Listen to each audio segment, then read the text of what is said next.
really illustrates something that I've noticed about this podcast, and that is that the audience is somewhat more educated in general than I had originally thought would be the case. We have scholars in England, India, Canada, and I'm sure several other places, but for sure, scholars from those countries have actually contacted me and begun a dialogue with me. Oh, and also one in the northeastern United States. So it's been really fun to get to meet people through that. So I hope that we can continue to do that in the future. And I'd also like to discuss next an idea about the U.S. climate legislation. This comes from a story I read over at Reuters. Basically, it turns out that the current congressional plan, which likely won't pass, would reduce farmland by 6% and convert it to forest land. Congress is also trying to pass legislation to make itself the only one who can legally create rules on CO2 and other pollutants. The Reuters article points out that reducing farmland would increase food prices.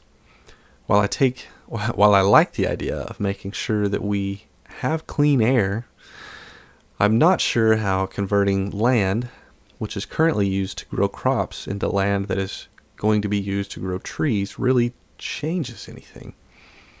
Sure, soil characteristics would change and machinery use would go down, but that land is still going to have plants on it. Either way, it's going to have plants which convert CO2 to oxygen. Now, I'm sure that a large tree will more effectively, let me rephrase that, a large tree will probably convert a greater quantity of CO2 into oxygen. But a large tree does not give food as a byproduct, which these crops will. So that's a delicate balance. And I think there must be a better way forward for one who cares about God's creation and wants to protect the environment. For instance, I think that major cultural changes would need to take place. Anytime we talk about converting to electric cars or things of that nature, I mean that's perhaps a step in the right direction as far as lowering energy use. Let me say that my goal is not to get rid of personal transportation, but I do think that if we're serious about wanting to lower energy to the lowest possible requirement of energy for transportation, mass transit is really the way to go. It's just a more efficient system.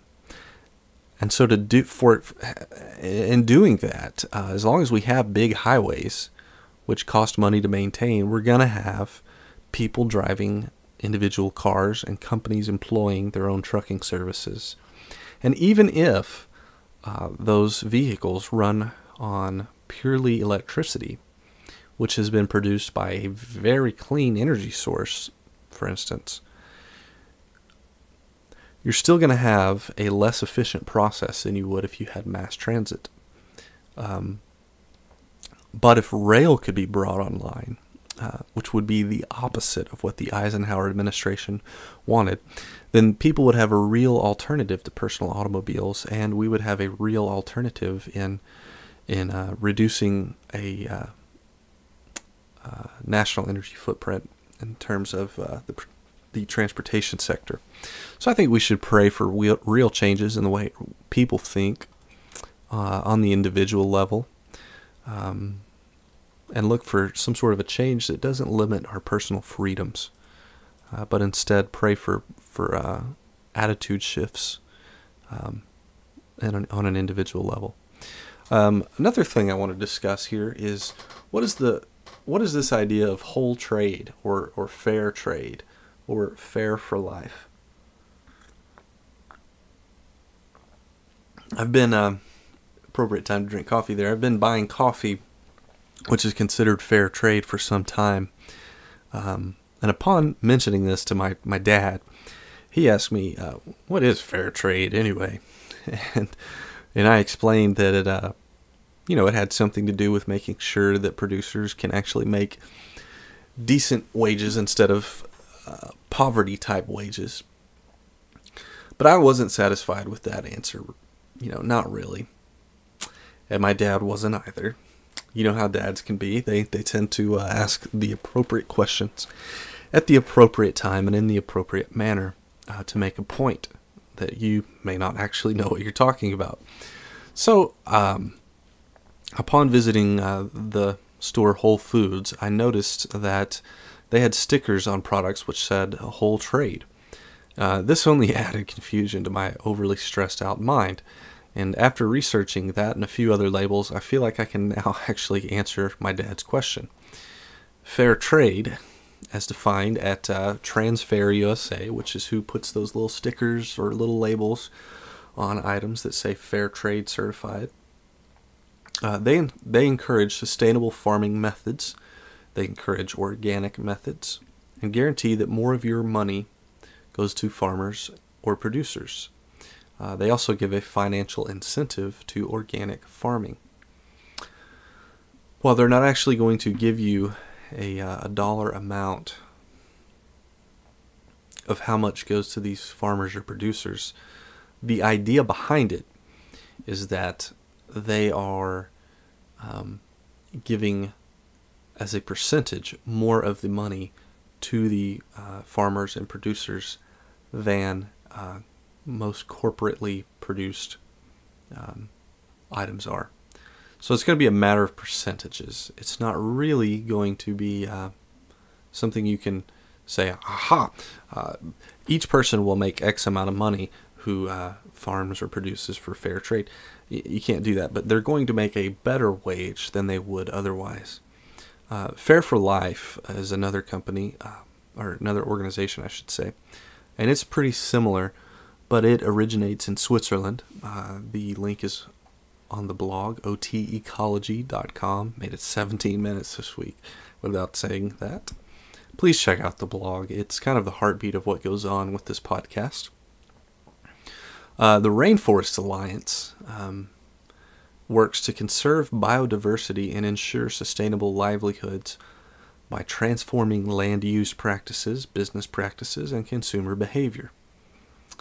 In other words, let's not slash and burn rainforests to grow coffee and then mess up the land and have to move on and slash and burn all over again. Now, the reason I care about this issue, paying a fair wage, is because God seems to take it seriously. As a Christian who cares about God's creation and the environment, I take seriously the relationship between God, man, and land and the earth. In the book of Zechariah, among others, it is evident that when God's people treat others well and live by his commands, that the land produces well. After all, it is a land flowing with milk and honey. But that same land becomes desolate when the people are guilty of iniquity.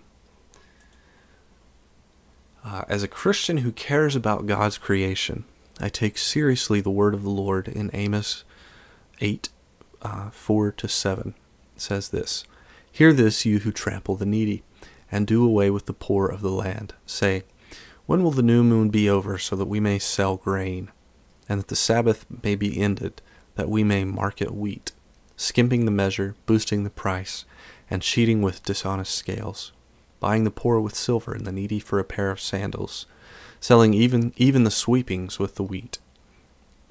The Lord has sworn by the pride of Jacob, I will never forget anything they have done." I think those are words we need to take seriously. And yes, it's hard to try and make your purchases with ethical decisions in mind. Yes, it takes more effort, but I think it's something